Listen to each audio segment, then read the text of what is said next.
Welcome everyone to my channel.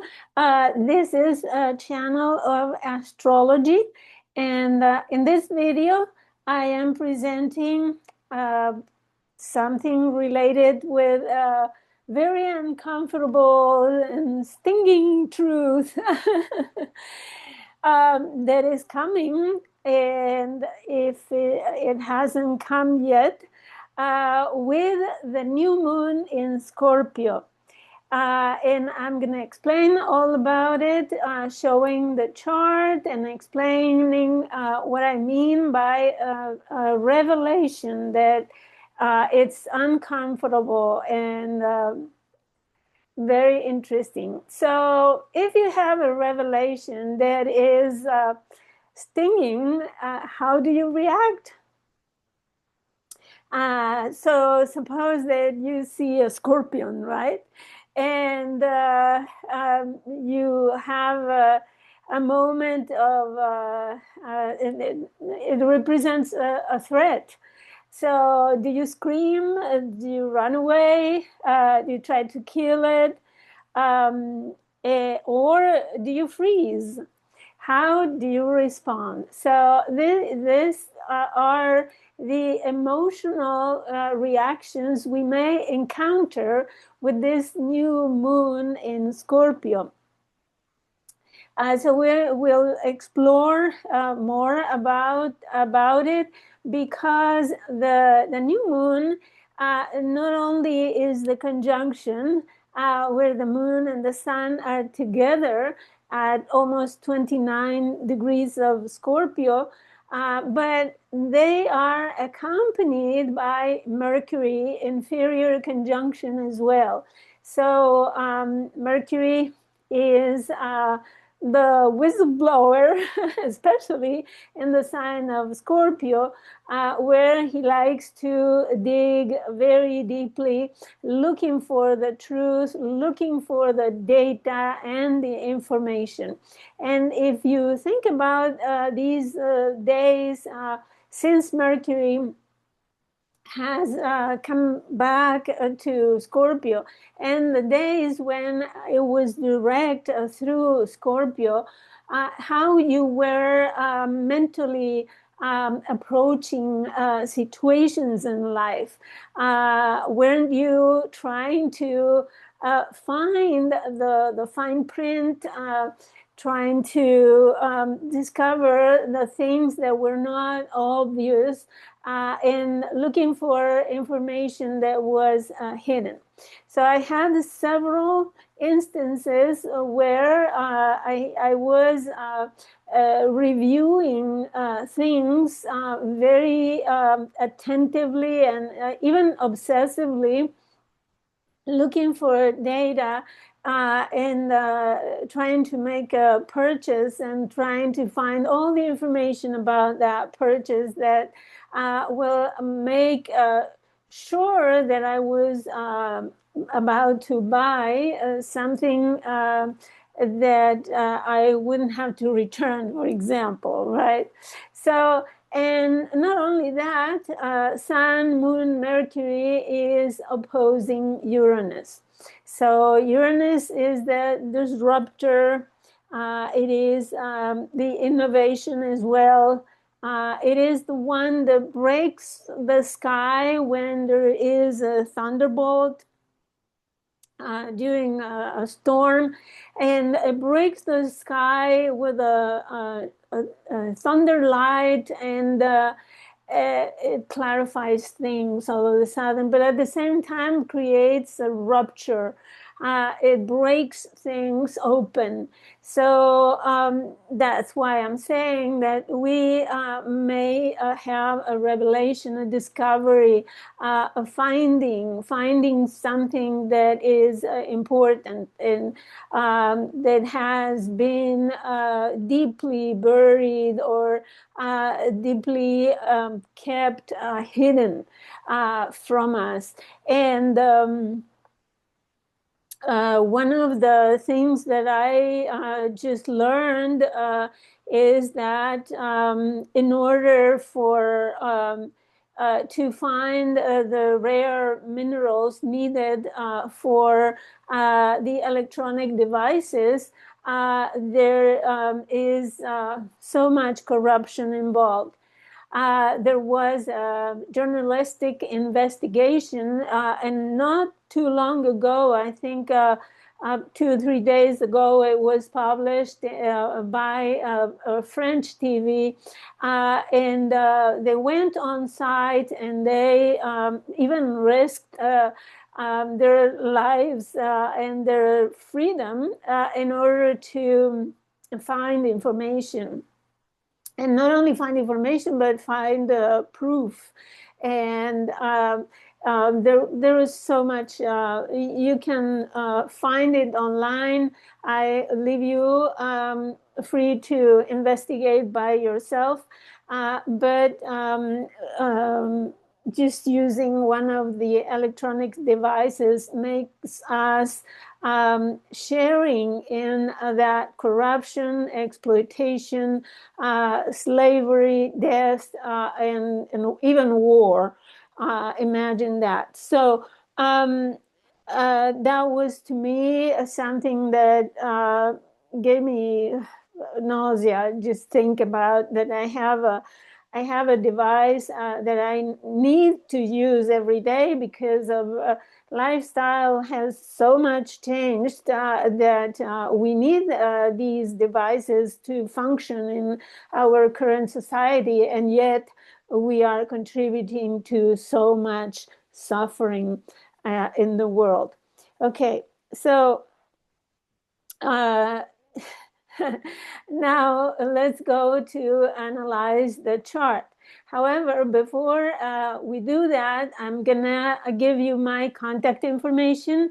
I write a blog, satsangatastrology.blogspot.com. I also write a Spanish blog, lotusastral.blogspot.com, and I am in these media. And I encourage you to write to me to this email to order your private consultations. So don't hesitate to contact me if you have questions. I encourage you to share your experiences related to this new moon in Scorpio. In the below the description box, below the video, there is a place for comments, and I welcome your comments. So now let's get to the chart. You see here the sign of Scorpio, and 28 degrees moon, 28 degrees sun with 11 minutes.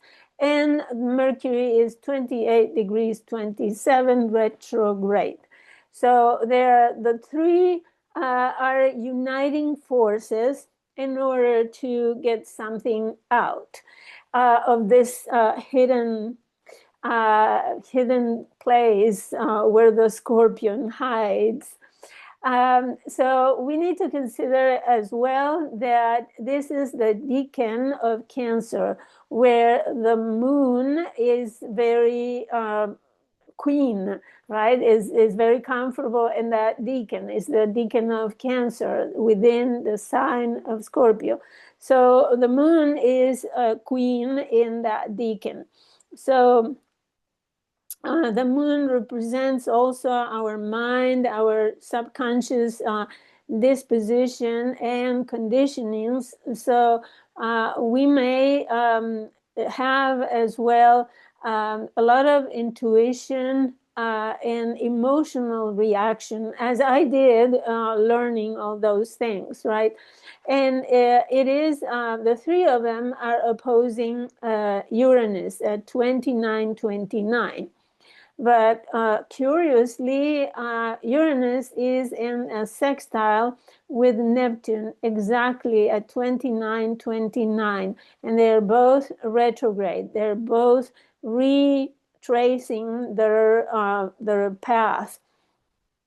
So I will focus a little bit on this sextile, which is an opening sextile, meaning a waxing aspect, because the cycle is opening now. So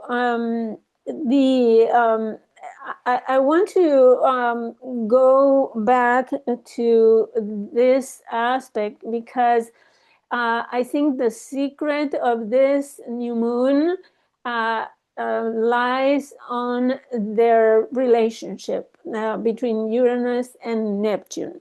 So in order to study that, we need to go back to their conjunction, meaning like the new moon right now, they had a new start. Neptune and Uranus, they had a new start in Capricorn, and they were traveling together for several years. In fact, since 1988 until 1996. They were in orb those years, but at least I recorded one exact conjunction at 19 degrees and 32 minutes of Capricorn. So this conjunction in Capricorn, if we take the symbolism of each of the planets in the sign of Capricorn with its ruler, we will analyze every part. So Neptune represents the idealism, creativity, the imagination, and it represents our illusions and our, if you like, our extreme idealism that we call utopias, right? And if you have read Richard Tarnas' Cosmos and Psyche, he talks about the influence of Neptune and Uranus over the creators of ideals like Plato, for example. When he wrote the Republic, it was during the conjunction of Neptune and Uranus, and so was also the Utopia written by Thomas More. So those writings were inspirational. They were a fruit of an imagination and creativity, of intellectual creativity, which represents very well both Uranus, the intellectual, the innovation, the even clairvoyant. Together they make a clairvoyant. They have this clairvoyant capacity because they imagine and they give inspiration and even make believe, right? They together they dissolve, according to Tarnas, they dissolve conventional boundaries of creativity. And if you remember what happened between those years, the internet was created, or was actually it started to become a new structure, Saturn, Capricorn, I mean, a new structure in order for us to create, to give form, and to give life to this alternative reality, or a virtual reality, which is the internet. If you haven't noticed, you are not watching me. You are watching just the picture of me, and you are just listening to a recorded voice. You are not actually listening to me in person, right? So this is the magic of this virtual or alternative reality. And This is what was developed during the conjunction, for example, among other events. But I think this represents more the quality of Neptune and Uranus. So we need to keep in mind their conjunction in order to see what is now in this opening sextile, what is now being created by them, or what are they giving birth from that internet, right? From the internet that has during their opening aspects, it has been developed, and it has now reached all corners of the earth with this alternative reality, or virtual. It is not reality per se, right? It is everything that has to do with the realm of Neptune, the imagination, this creativity that is so ethereal that it doesn't have substance, right? And if you think about it, Capricorn is a very solid. It's a very solid sign, right? It's talking about rocks and mountains and dirt and deserts and buildings and structures and castles and things that have a very tangible shape. However, with Neptune and Uranus conjuncting there, there was a completely new phenomenon because Saturn, the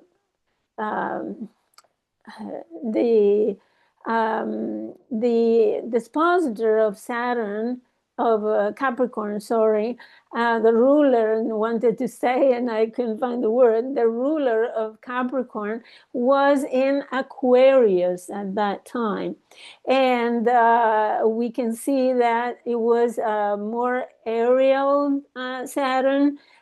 It is ruler of Aquarius traditionally, but it has different qualities in Aquarius.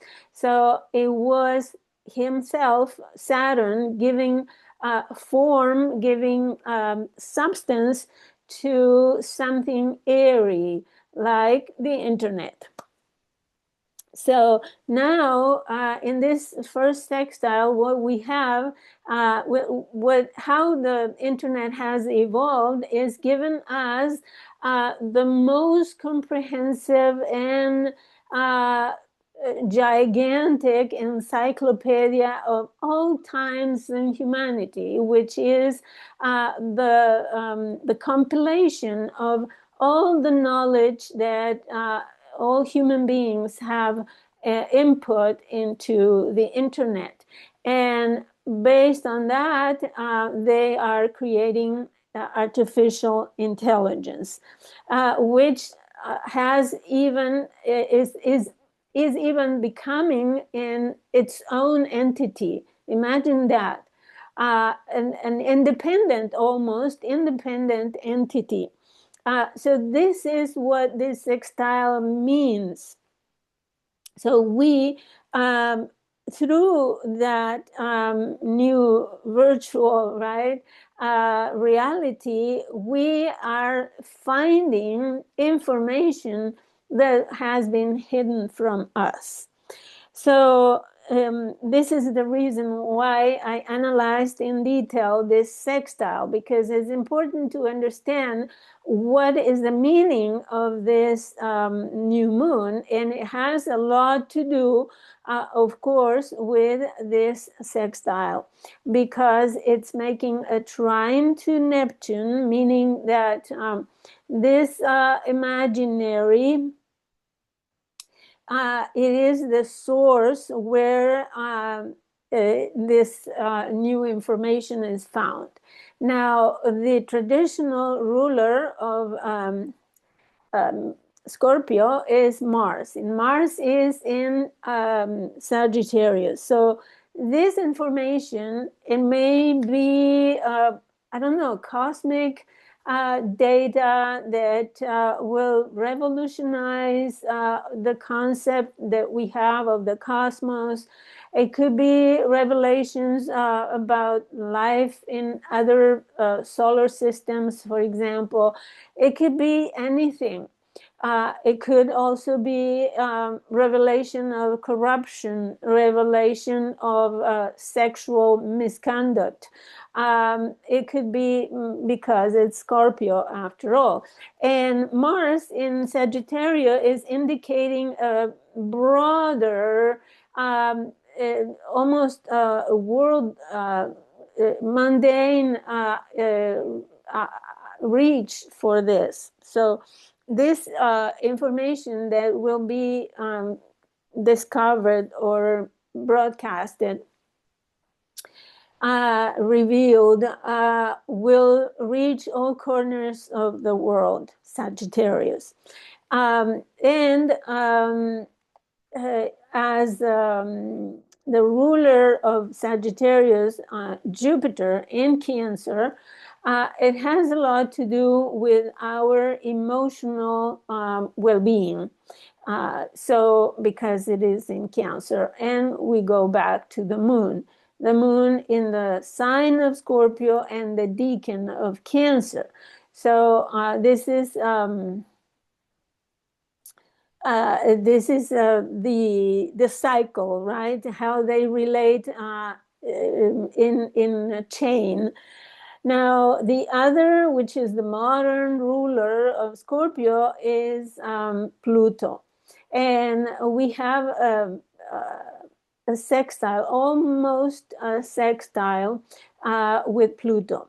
So this means that a few hours after this new moon, the moon will be in sextile to Pluto. And that will happen, let me tell you when. Okay, it happens the same day on the 20th of November, it almost at 8 p.m. Central Time. The moon enters Sagittarius and gives the closing sextile to Pluto. So this gives a lot of intensity. The new moon happens midnight, starting the Thursday, November the 20th, and the sextile of the moon is in the evening, 8 p.m. Central Time.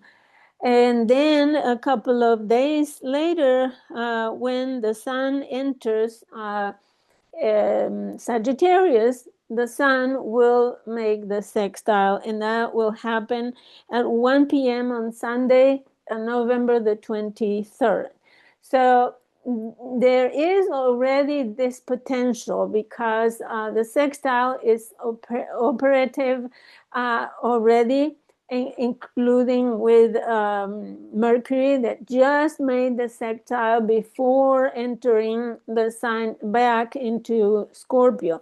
So, and that's why I'm saying that this revelation it was already in the making since Mercury was in Sagittarius.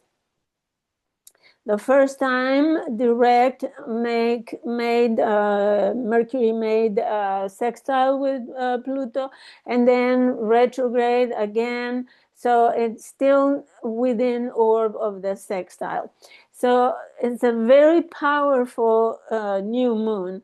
And Pluto is in the sign of Aquarius, of course, and is still in an operative trine with Uranus. So everything is interrelated, as you may see.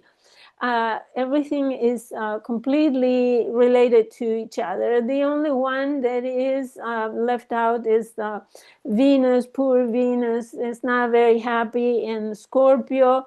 You know, it's like going to the house of the scorpion, right? Venus, the lady, the sweet, the soft spoken lady, so beautiful, so sweet, in a black hole, right? Where Mars inhabits, or Pluto is the home of those very dark planets. So she is not happy at all. So that's the only one that is not directly relating to any of the other planets. So we need to also take into account that the last degree of any sign is very potent, because it talks about urgency, of this needs to get it over, to get it out. So there is this urgency to, let's do it, let's dig and get it out sooner rather than later. So this is very important factor in this new moon. We have the moon, the sun, and Mercury almost at the end of the Scorpio sign, and then we have Neptune at 29. We have Uranus at 29. And we have Pluto at 1 degree, which represents this new start. So Pluto is marking the new start, which is related to anything represented by Aquarius, information, the internet, the technology, the science, the knowledge. Aquarius is a sign of the knowledge, a higher knowledge, objective, scientific knowledge, the non-emotional knowledge. We have data that is raw, right? But with Aquarius, the sign of Aquarius is not just data like a Gemini that gathers, facts and numbers and percentage and measurements. No, Aquarius is putting together information from different sources and from even different fields of science and investigation, put them together and give them a new meaning. Is what, for example, journalists do. They investigate, they go and they take evidence, and they do all kinds of documentation, and then they put all of that together and they think about it and they relate it, and then they give us the news. What is the conclusion, right? That's why Mercury is exalted in Aquarius. For a journalist, having Mercury in Aquarius is a perfect trait. Okay, so I will tell you for each sign what is the house where this happens, in the themes that may come up in this discovery. If you're a Scorpio, for example, and I'm talking of Scorpio rising sign, then it's something that you realize about yourself. If it is the seventh house, is discovering something about the other. So if you are a Taurus rising, that will be your seventh house, right? Okay, so if if Scorpio is your second house, then it is a discovery about your own finances, resources, your own sources of energy. And if it is the eighth house, for that will be, let's see, for second house, that will be rising Libra, and then it will be for Aries rising, that will be the eighth house. Okay, so let's go to if it is the ninth house, for example, the new moon in the ninth house, it could be some result of a research you have done in college, for example, if you're studying, or if you are traveling, it could be discovering information in your travels. If it is your third house, for that will be for Virgo, right?